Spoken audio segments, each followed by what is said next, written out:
The WWE is heating up this summer on the road to SummerSlam, but it's actually the other promotions who are making the major headlines this week. A new king of the death match has claimed his throne, and Chicago's favorite son seems to be returning home. We discuss all that and more on today's edition of the Pipe Bomb Wrestling Podcast. The bomb drops now.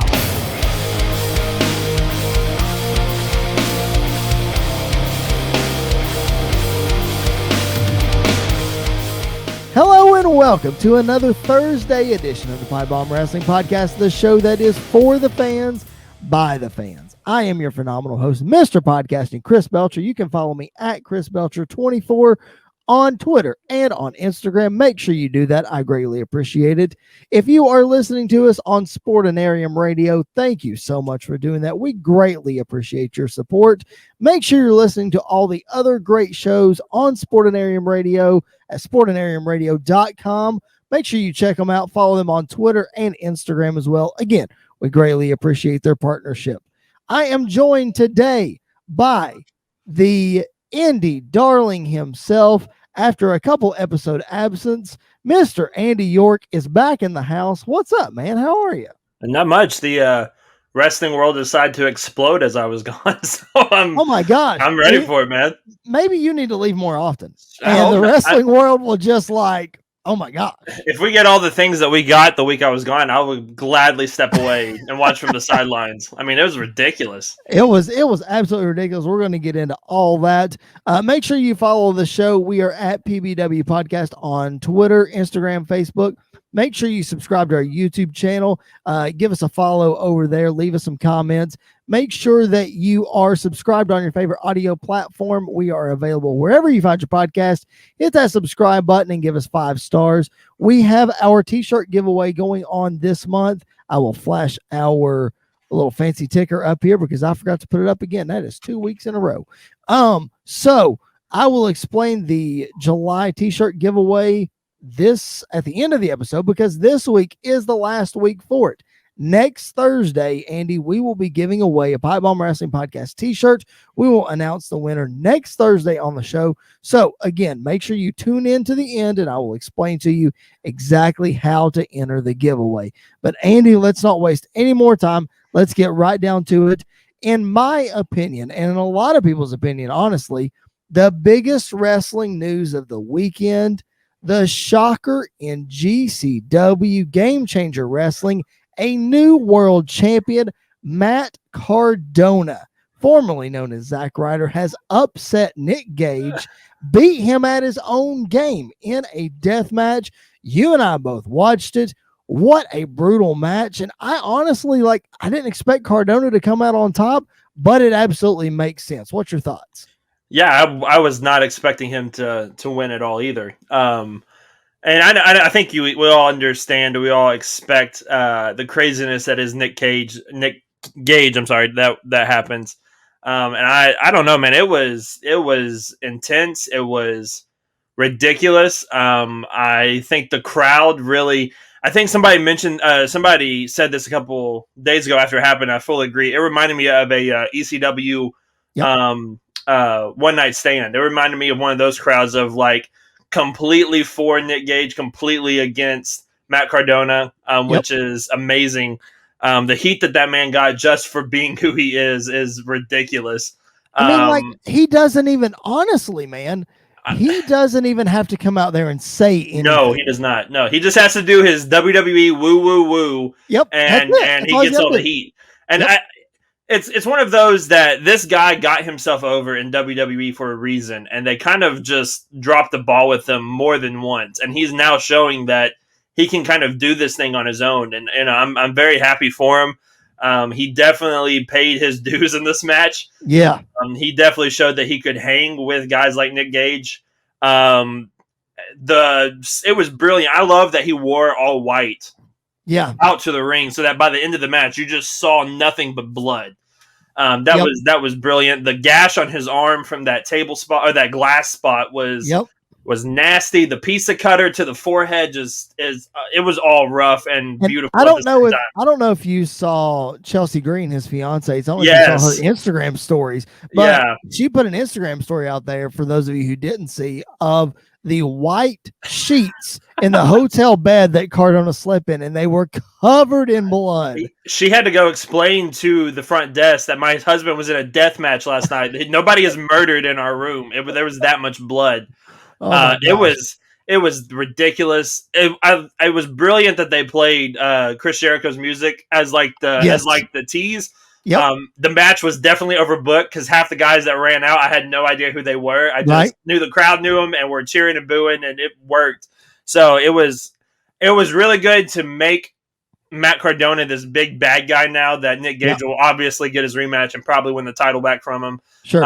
Or this may mean that Nick Gage is completely in AEW now full time. That could mean that as well. I don't really know for sure. But it was just they did their job. They got all people were talking about this weekend was that, and so that was brilliant to do that. So good for them. Good on them. Congratulations, Matt Cardona, you psychopath. Not only all that, man, but just so much to unpack with what you just said. Let's talk about the crowd and the reaction for a minute. Mm-hmm. Dave Meltzer tweeted after the match, and he said that it was bullcrap, the reaction that they got, because he felt that it was disrespectful.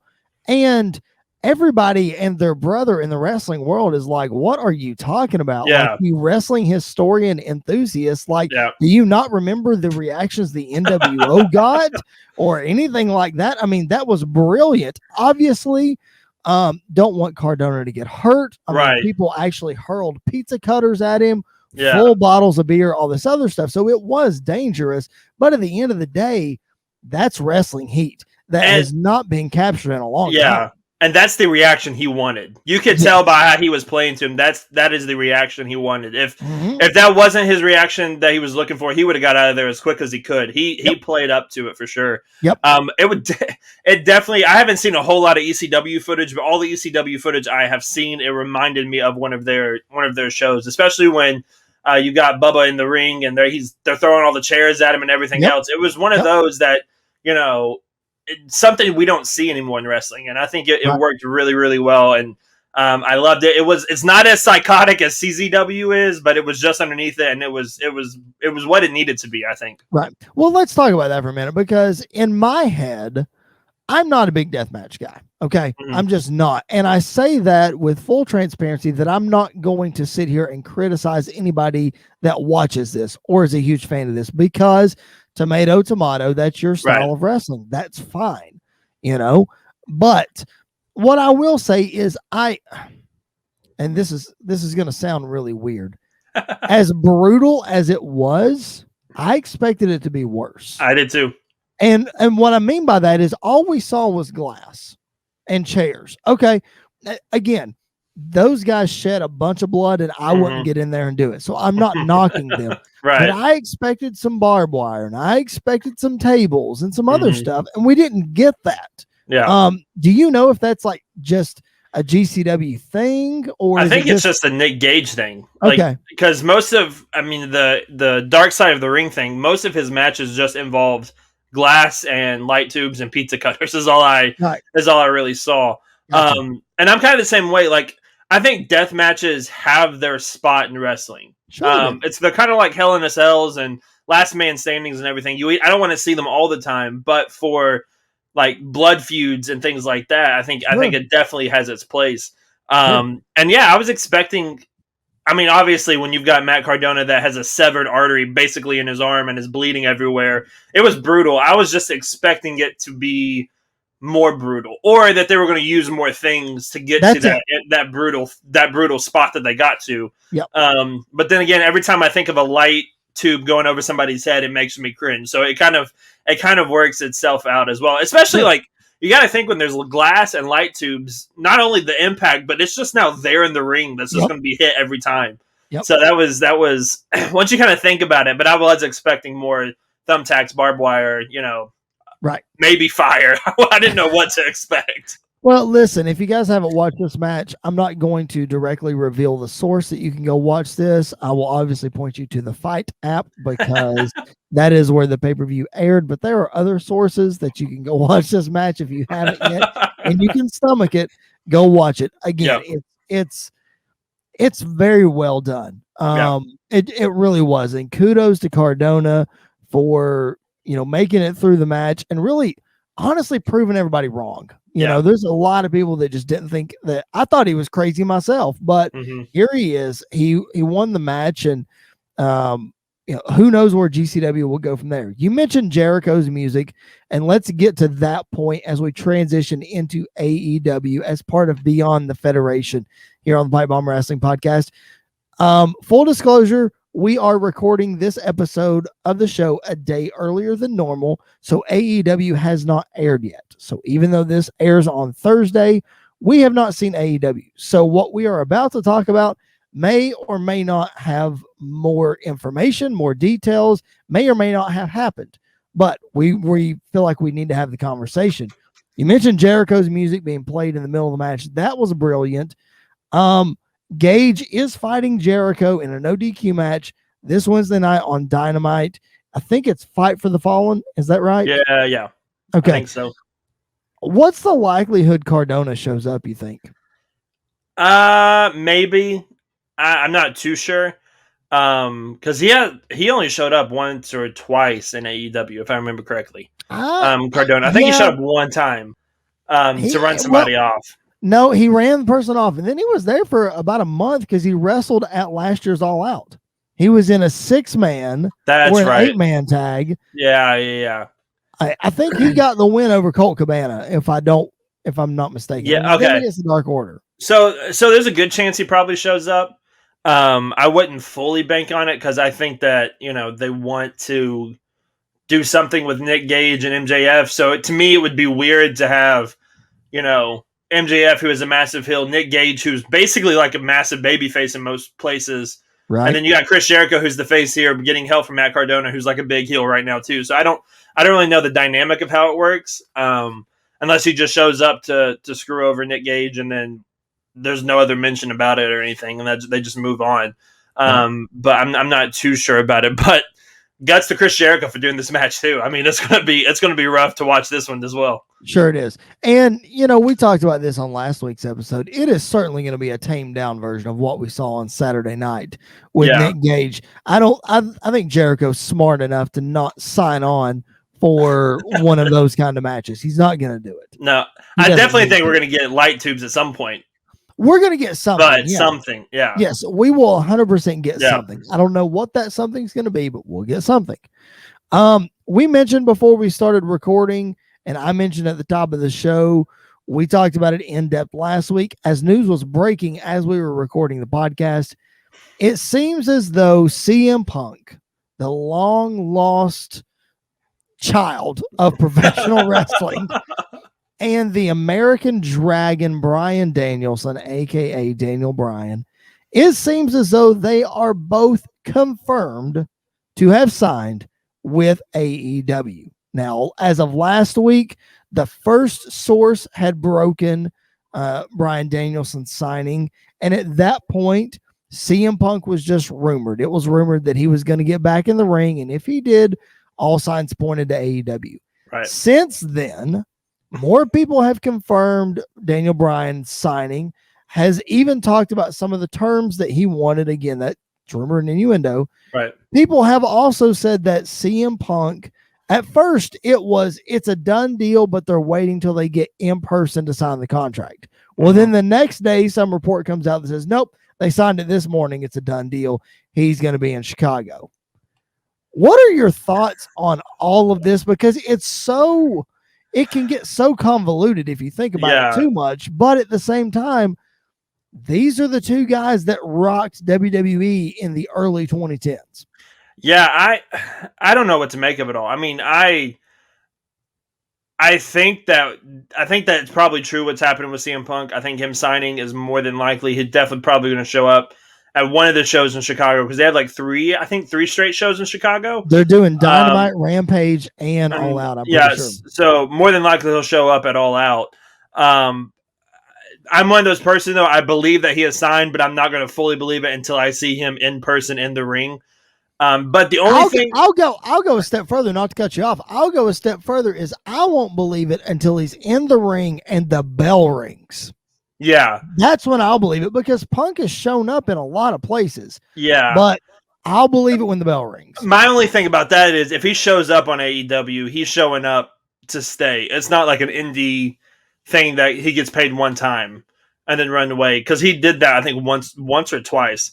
I think if he shows up in AEW on any backstage, jumps in the ring, whatever, I think he's there full time. But it's something that I have been waiting on. I've said this multiple times on the podcast. CM Punk is the guy that got me into wrestling. He is the guy that made wrestling a lot of fun for me. And it's been fun while he's been gone, but he's definitely like the guy I've been missing for a while. So I'm so excited if he does come back. I'm very excited to see him come back.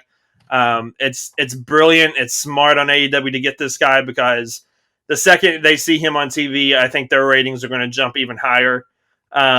It's going to be massive for them, especially if they get both Bryan Danielson and CM Punk. It's going to go through the roof. I feel bad for NXT, because they basically, if they get those two guys, they really don't have a whole lot going on for them, especially with what we see going on with Karrion Kross in the main roster and everything. So I don't know what to expect. I expect the unexpected at this point with this whole story, but I'm very much looking forward, if it's true, to seeing CM Punk in the ring again.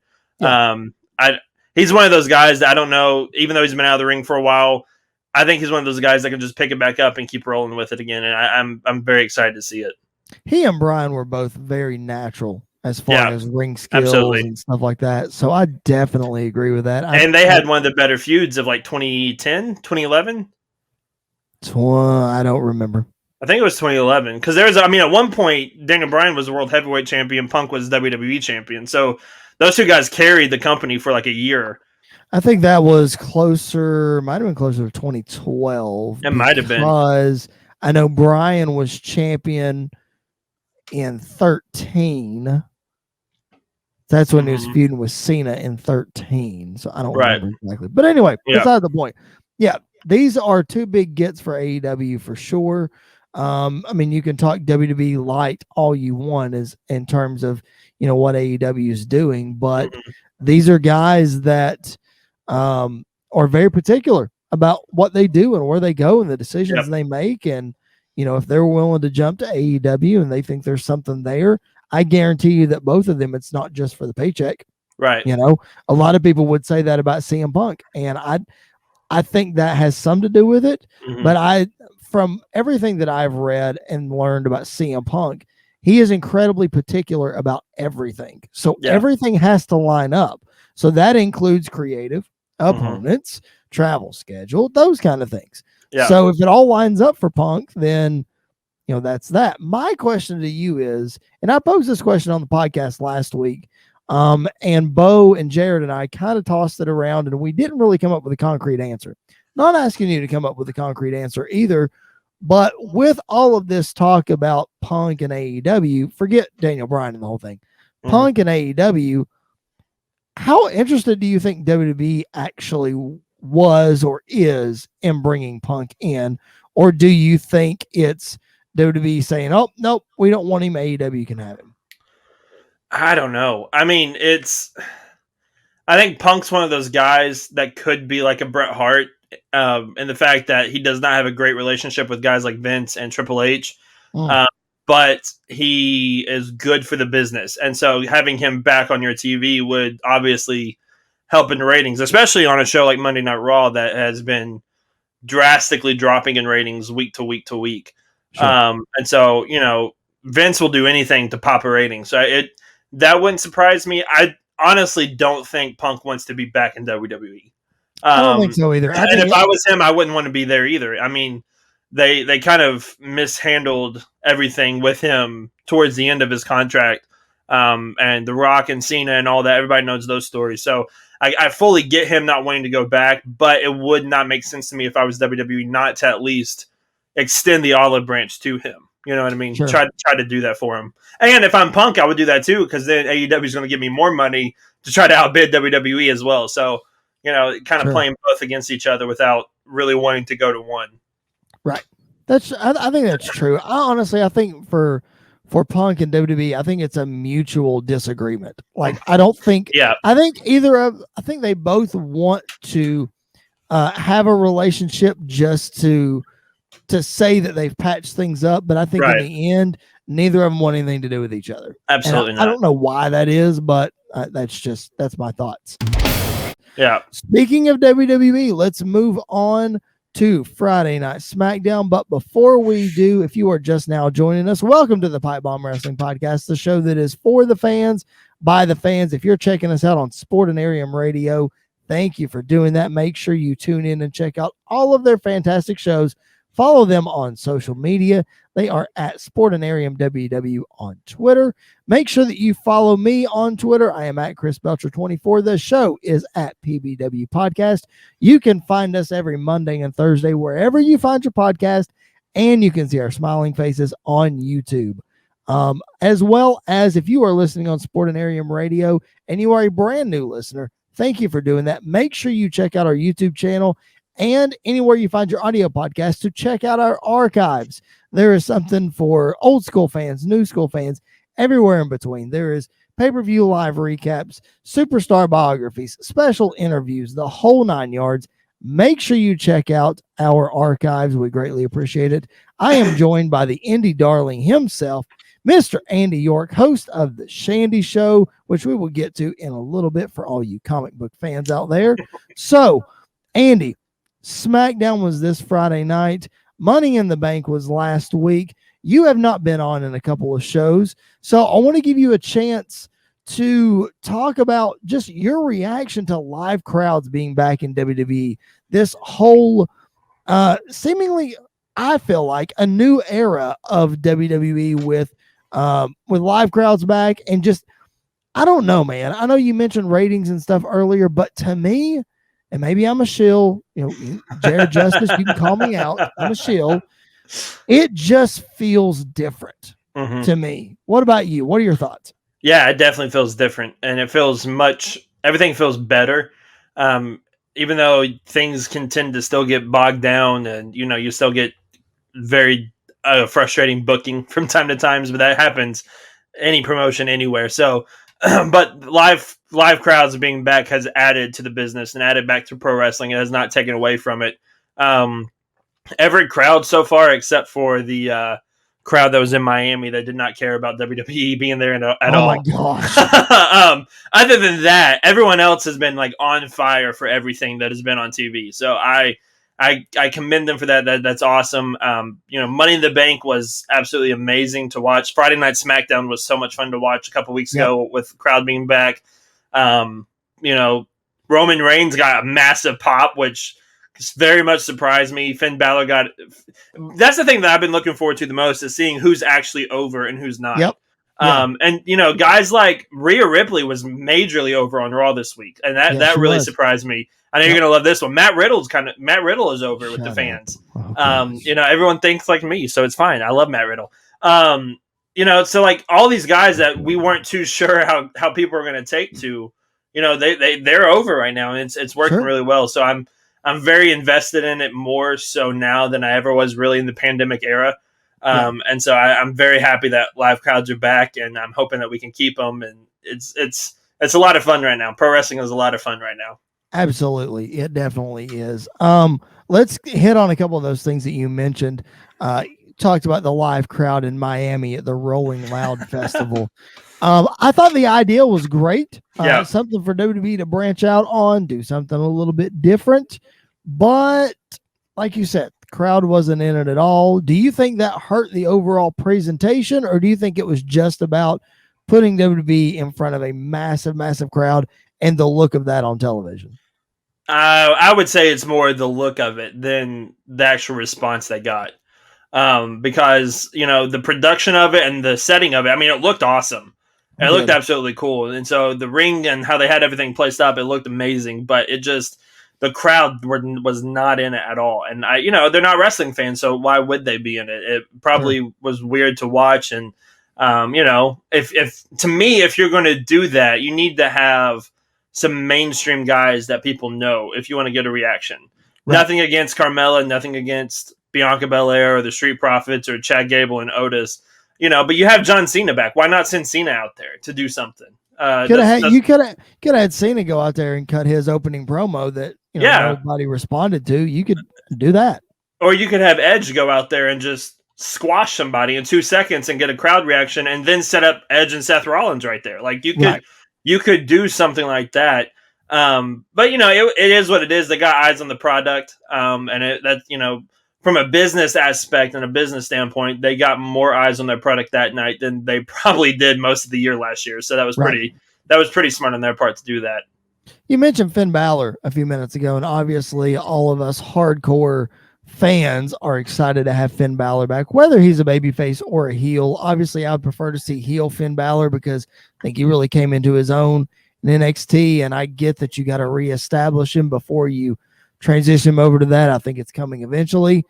But we speculated on this show really ever since WrestleMania, like who's next for Roman? And the name that kept coming up was Finn Balor. Yeah. Why do you think he's now come up before SummerSlam? Because obviously we're going to Roman Cena SummerSlam. I mean, I wouldn't think they're going to do a triple threat because that would mean that title in a triple threat match on both Mania and SummerSlam. Yeah. I wouldn't think they're going to go there, but why do you think that is? Well, I think we're probably going to get a Universal title match on SmackDown for free in a couple weeks, between Finn Balor and Roman Reigns.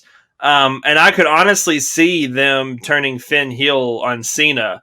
Like maybe after the match, Roman comes out or Roman attacks Finn. Cena tries to make the save. Finn gets fed up with it and attacks Roman, kind of like he did, or attacks Cena like he did on NXT when he just kind of showed up and Pele Johnny. I think he Pele Johnny and then Tommaso. Yep, it was Gargano. So they could do something like that. I definitely don't see them doing a triple threat here, especially since they have dubbed this the Summer of Cena everywhere. So I highly doubt they're going to do a triple threat with that. So I don't really know what their plan is for Finn Balor. I really hope it's not, hey, we gave him a Universal title shot. He got squashed on SmackDown. Now he just follows his way back down the card. I hope that doesn't happen. I hope that, I don't expect him to beat Roman, nor do I really want him to beat Roman. But I hope he doesn't just kind of get lost in the shuffle from here. I kind of hope he finds his place and can stay atop of the card. Well, I think something that would be cool with Balor, if we're looking at a fantasy booking type situation or a way to reestablish him, that kind of thing, is at the beginning of SmackDown, we had this big convoluted, that's my word tonight, by the way, this big convoluted segment with the Intercontinental title. You had Rude and Ziggler and Nakamura and Big E and just Apollo and all these guys. Yeah. And the Intercontinental title hasn't really meant a whole lot in quite a while. Big E was doing a nice job with it. But I'll go back as far as the Seth Rollins, Miz, Dolph Ziggler, that kind of thing. That's when it actually meant something. Mm-hmm. So I think if you insert Finn Balor into that, give him the Intercontinental title, that would give that title a chance to be reestablished by an already established fan favorite, a guy who can be a workhorse, and you could put him at the forefront, even though that is kind of down the card. You can use him to elevate that title. Yeah, absolutely. I think that would be a smart way to go for sure for him. To give him something to do, something that he can have great matches with guys like, Cesaro and Big E and Apollo and Seth Rollins and Nakamura and, different guys. So I think that would be the smart way to go for sure, is to put Balor with the IC belt. I'm very happy he's back on the main roster. I think his run in NXT has definitely, he's back to where he was when he first debuted on Raw a few years ago. I think he's back. I think he's probably even a little bit higher than that now. Yeah. And so I definitely think having him be the IC champion going forward and let him hold it for 6, 7, 8 months, and then once he loses it, go right back after that Universal title. I think that'd be smart for him for sure.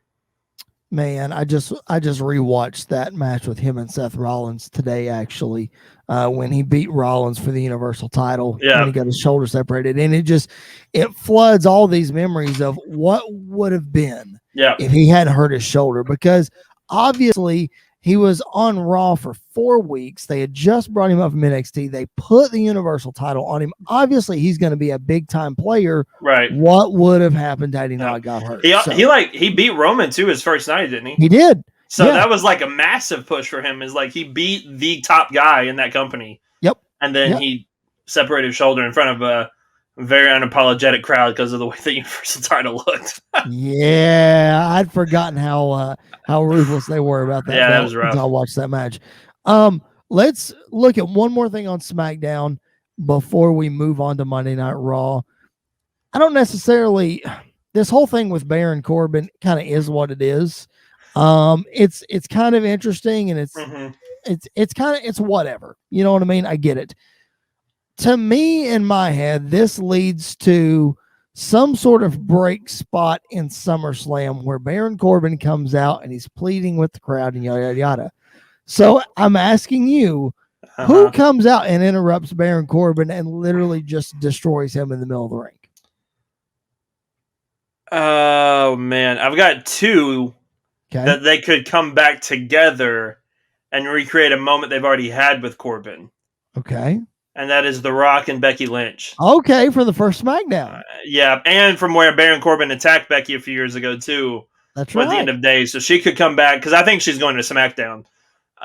She could come back, get a huge pop with The Rock, because he's got 18 different movies he needs to promote, and probably a WrestleMania match this year he's going to get involved with, maybe. But definitely either those two or Stone Cold. One of those three. They're going to do something big at SummerSlam, so it's one of those three for me for sure. I would say either Stone Cold or The Undertaker. Taker would be good. One of those two will come out and put him in his place. Or you could have just like all the legends come out, like Shawn Michaels and Hulk Hogan and all of them, and just drop them. I mean, that would be cool too. I could see that. I first thought Hogan, but I'm like, okay, he's not going to drop a leg, so it can't just be Hogan. So it's got to be somebody else too. And the NWO is way too old to do anything. I mean, Kevin Nash probably couldn't even jackknife him. No. So, like, I don't know. Yeah, I don't know. Anyway, it's just something fun to think about. Something like that is definitely happening, though. Speaking of SummerSlam, the first match has been officially confirmed, and that's on the Monday Night Raw side. It is the brand new Raw Women's Champion, Nikki A.S.H., Nikki A.S.H., whatever you want to call her, in a triple threat match, defending her championship against Charlotte Flair and Rhea Ripley. I can't even talk. This is, you mentioned Becky Lynch earlier. Everybody thought this was her spot, and maybe it is, maybe it's not. I don't know. How do you feel about just this match kind of as is for SummerSlam? I hate it. I think I hate it. I really hate it. Me too. Once again, the Money in the Bank, especially on the women's side, has been wasted. I feel like it hasn't done anything the last 3 years. Now, ever since Alexa Bliss had it. Now wait a minute. No, she only held it for a day too. So I don't. Yeah. Alexa Bliss cashed in that night on Nia Jax. Yeah. So let me just say this. No, wait a minute. Back this up. Okay. I think you're wrong, and I'm going to defend those women. That's fine. 2019 is when Bayley cashed in on Charlotte, and she got a huge title for so long. Yeah, I'll give that. Yeah. So Bayley, and then 2020 was Asuka. So that didn't matter. Yeah. This year, though, I'll defend Nikki because of the crowd reaction. Dude, you talk about somebody who's over right now. I think you got to give kudos to WWE. I mean, this is weird booking. Yeah. This is really out of nowhere, but they are really riding the wave of her momentum right now. She is over. I'll give you that. It's just after her promo on Monday, she had a lot of cheers at the beginning, but after her promo on Monday, you heard a lot of boos toward the end because it made no sense. Yep. Like her character makes no sense. And that's fine. She can play this almost a superhero gimmick all she wants, but make it make sense in some way. Right. And so that's my biggest beef with it is I'm fine with like the shot cash in. I'm fine with like the nobody that wins the briefcase, picks up the win. That's what it's for. And I'm totally fine. And I think that's smart. Right. But this triple threat does not make sense to me because, one, at this point, Rhea Ripley doesn't really deserve it. Two, Charlotte Flair and Rhea Ripley are both annoying when it comes to this title now, so I don't want them anywhere near it. Right. And in her promo herself, like Nikki even said, she wants to give other people a chance, but her first match is against two people that have been fighting for it for like 4 months now, 5 months now. So that doesn't make sense to me. So I don't know what to expect. I fully expect it to be a triple threat, but without Nikki, and probably maybe Becky replaces her, or maybe Sasha returns on Monday for a Raw, and she's there because I think she's been rumored for SummerSlam. Mm-hmm. So I could see that, but I fully expect somebody else to be champion going into SummerSlam. I don't think Sasha, because I think she shows up to challenge Bianca Belair, rematch from WrestleMania, because it doesn't seem like Bianca has an opponent right now. I mean, she's feuding with Carmella, but I think that's kind of done. Yeah. So I think Sasha shows up and challenges her. So I think she's out. I think the situation is Becky replaces Nikki. So I think because Charlotte beat Nikki on Raw, now Charlotte comes out and she says, okay, I beat the champ in a championship contenders match. Where's my one-on-one shot? She gets it and she wins. And then Becky comes out and says, well, you're scheduled to have a triple threat match. Looks like Nikki's out. I'm in. Yeah. So then it's Becky, Charlotte, and Rhea. Yeah. I think that's probably the smart way to go, because I already think Nikki and Charlotte have a rematch for Raw already. I would assume they do. Because Nikki asked for one after she got beat, and like however quick she got beat. Right. It was a decent match, but after she got beat. So I think that's probably the best bet, is that she's going to lose it more than likely on Raw this week or next week. She's definitely losing before SummerSlam. Right. But yeah, it was just the booking of this is weird, and it doesn't make a whole lot of sense. But if it means we get Becky back and she kind of does her thing, then I guess it'll work out. But it's kind of whatever right now. Speaking of more convoluted, see, again, I dropped that word. Last week, shout out to Botavian, because my word was kerfuffle. He thought that was hilarious. Convoluted this week. Speaking of convoluted booking, you alluded to it earlier, Karrion Kross. You were not on here to share your opinions last week. We talked about it a little bit. Of course, Kross, his entrance not nearly as intimidating without Scarlett. Gets beat by Jeff Hardy in a couple of minutes. Then he comes back this week and he has a really good match with Keith Lee. Not as good as their TakeOver match, but TakeOver versus TV match, I understand that. Right. So talk about your thoughts on the convolution of not only, okay, Karrion Kross gets his win back, but now Keith Lee's 0 for 2. Like, which way are we going with these guys? What do you think?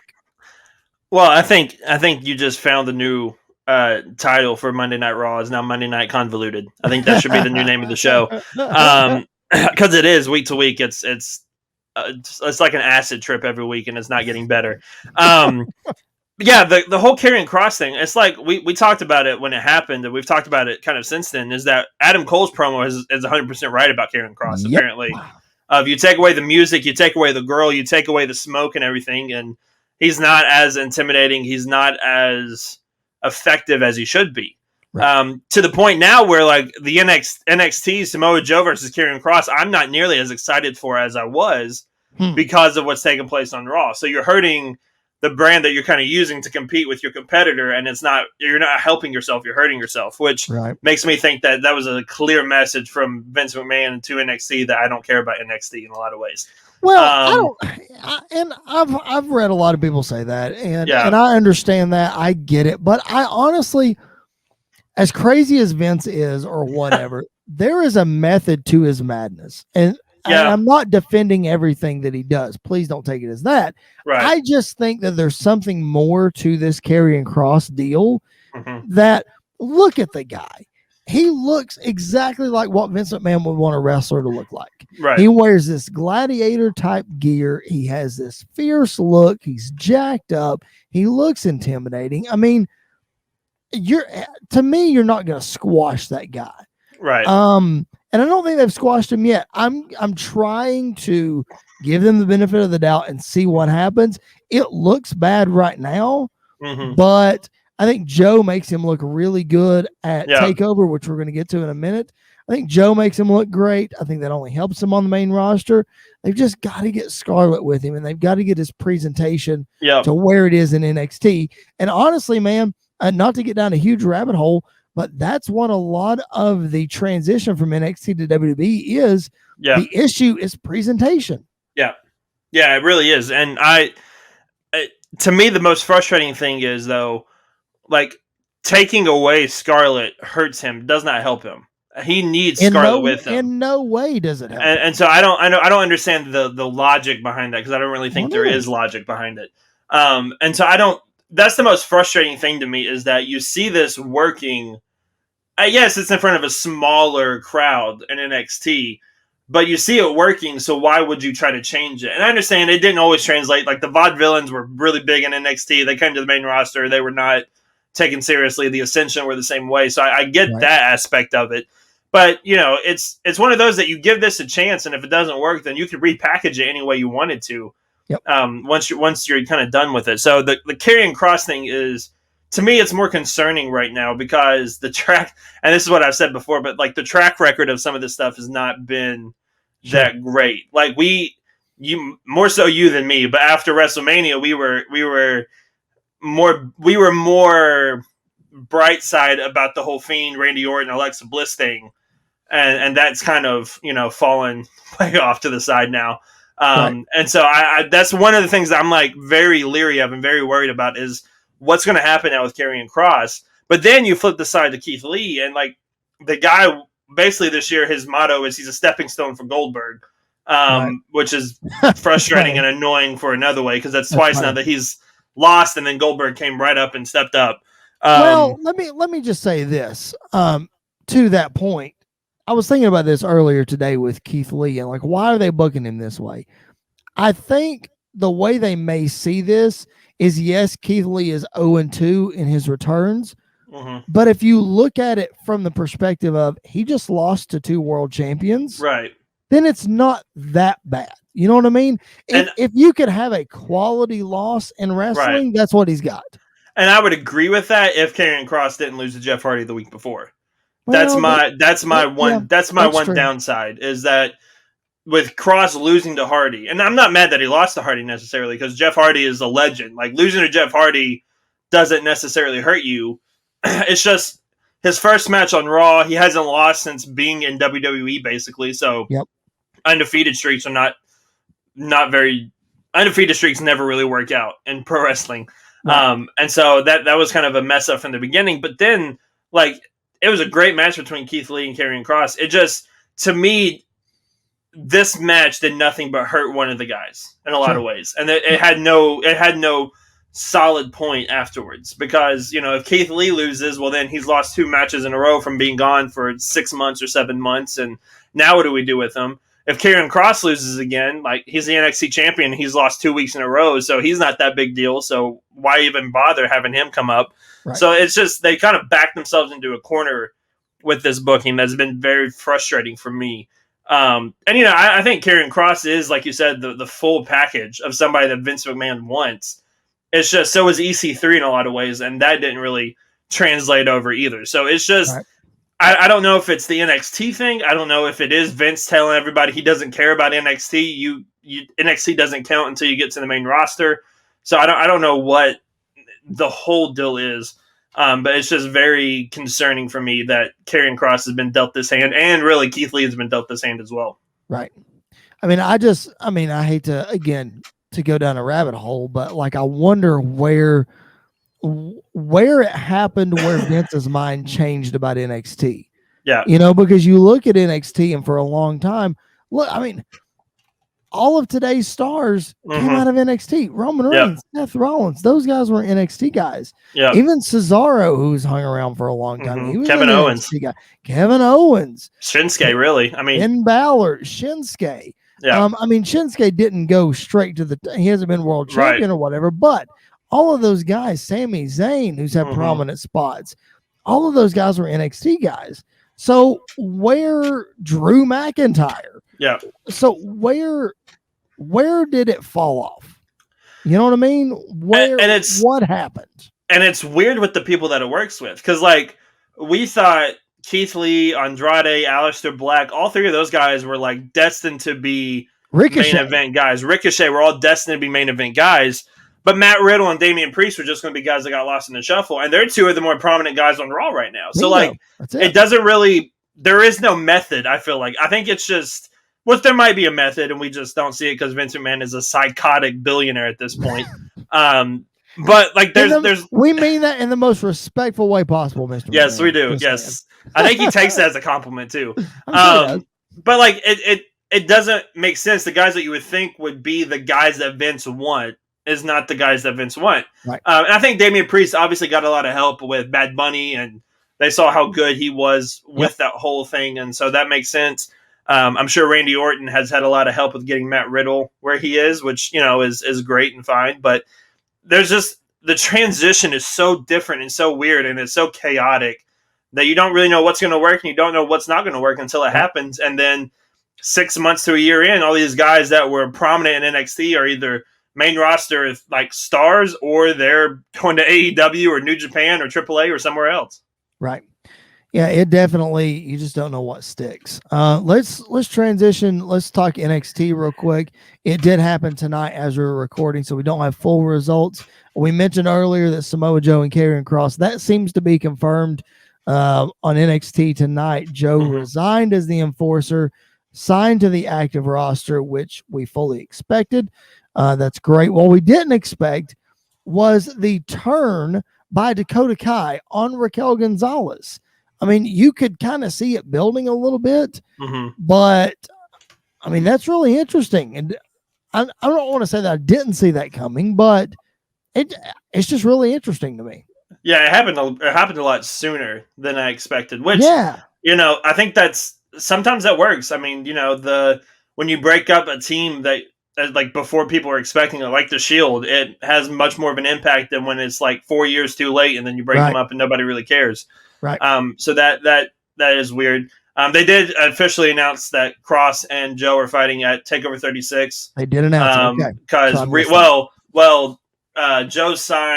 Joe gave a contract for Regal to sign for him to be full time, and then gave him the contract to sign for the match, and Regal signed it. So it's for sure happening. Kross and Joe at TakeOver 36. So there you go. That's going to be a lot of fun. Awesome. It's going to be a lot of fun. But Dakota Kai and Raquel, I think, is going to be a lot of fun too. And I wouldn't be surprised if they don't pull the trigger on Dakota and put the strap on her, because she is more than deserving of it. Really? You think they will? I hope so. See, I thought you and I talked about this several weeks back. We thought this would happen, and then Tegan Nox would go after Dakota Kai, but apparently that's not going to happen. Right. All right. As we put a bow on this week's episode, shout out to Botavian. As we put a bow on this week's episode, we always have to hand out our high spots and turd sandwiches before we leave. Andy, I will start with you and your turd sandwich from this week in wrestling. My turd sandwich is going to be.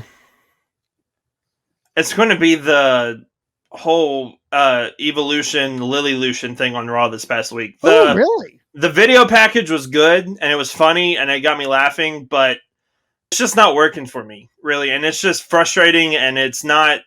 I don't know. They're just. It seems like it's wasting Alexa Bliss for me. And I know she's having fun. I know she's loving it, but it's without the Fiend, it's not really connecting very well, I don't think. So that's kind of been my turd sandwich, because since I can't put like the entire show of Monday Night Raw on there, I'll put that segment on there. Listen, Monday Night Raw was not that bad. All right. I enjoyed it. I would give it a solid B. All right. Okay. Better than most of them. But my turd sandwich, and this might be confusing, but I'm going to explain it, is the bookings that they're doing with champions. And I say that in the way of AEW does this a whole lot, and it drives me nuts. And now I guess WWE is jumping on the train where they're giving contenders a shot at the champion in some sort of contenders match, or I don't even remember what AEW calls it. What do they call it? Doesn't matter. I don't remember either. Doesn't matter. Anyway, so they give contenders a shot at the champion, and then if they beat the champion, then that person gets a title shot. I think that is stupid, because there are plenty of other ways to get to a championship match rather than beat your champion. Because then if the person beats your champion, then if they lose again, then you're like, well, that was a fluke. That superstar doesn't even matter. Or, oh, the champion lost. Well, they're not really a champion because they got beat. Right. You get to a match by doing 6-mans or tags or whatever. That way you can beat the champion and them not actually get beat or whatever. Right. That way you can get to the match. I just think that's really dumb. Mm-hmm. Like, I know you want to get your champions wrestling and stuff like that, but I think it's dumb. Maybe I'm just old school, but I think it's dumb. It is dumb, but I do like that better than just Goldberg walking up and saying, I'm next. That's happened like 4 or 5 times now, and that's annoying. But I know. I think you're just, no. I hate Goldberg. I hate Goldberg. I think you're just hating on Goldberg. No, I do hate Goldberg. I hate Goldberg so much. Well, listen. The reason you hate him so much is because you didn't grow up in the 90s when he was 173. And I understand that. I fully understand that, and I fully accept that, and I'm okay with that fact. Okay, I will be the one guy in the crowd booing Goldberg, and I'm okay with that. I send your hate tweets to me if you want to. At Shandy Show, the Shandy Show, there it is. If you're gonna, I'll be more than happy to block you. But I also agree. Like, beating your champion for no reason in a non-title match on free TV is pointless, and it hurts everybody and doesn't help anybody. So I fully agree. All right, high spot of the week. What you got? My high spot of the week, since we are recording this before AEW, so this is kind of preface that. Chavo Guerrero being back in AEW with Andrade was surprising, shocking, and amazing. I absolutely love it. They are making Andrade feel like $1 million in AEW, and I absolutely love it. I think he is destined to be the guy. If it's not Punk or if it's not Bryan Danielson or Adam Page, I think Andrade is the guy that beats Kenny Omega for the title. I mean, you put Andrade in this whole thing with the Death Triangle and all that. Yep. Oh my gosh! Yep. Yes, I think it's fantastic. I was concerned about how they would book him, and I'm a fan so far. I like it. My high spot, I've got 2 this week. I'm going to use a cop-out one and say Matt Cardona winning the GCW Championship. Absolutely. Just because I don't think the wrestling world, especially outside of WWE, has felt that sort of impact in a long time. Yep. So I think that was huge for the world of wrestling for him to win the title. Mm-hmm. The other thing I mentioned a few minutes ago, man, and this is, a lot of people might hate on this. Again, send your hate tweets to @ChrisBelcher24.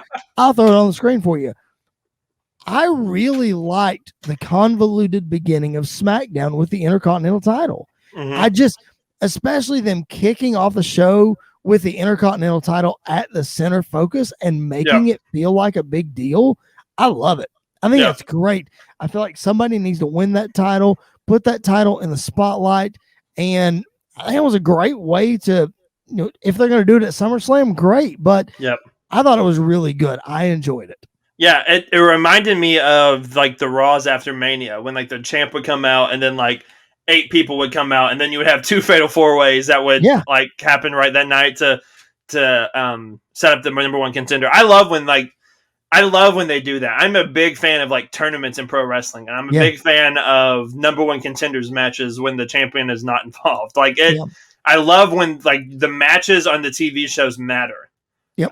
That's why I love like Money in the Bank so much. Is like the Money in the Bank qualifier matches make the matches feel like a bigger deal than they actually are because there's stakes to it. So I think I fully agree. I love that segment too. I thought it was awesome. All right, as we get ready to sign off here, I want to make sure that everybody knows about our July t-shirt giveaway that's been scrolling down on the bottom on our ticker, but I'm going to explain to you how it goes. This is your last week to enter, folks. July 31st is it. What you do to enter to win a free t-shirt, head on over to our YouTube channel, youtube.com, and then you can search Pipe Bomb Wrestling Podcast. You will see our logo. Hit that subscribe button. That is step number 1. All right, that is very easy.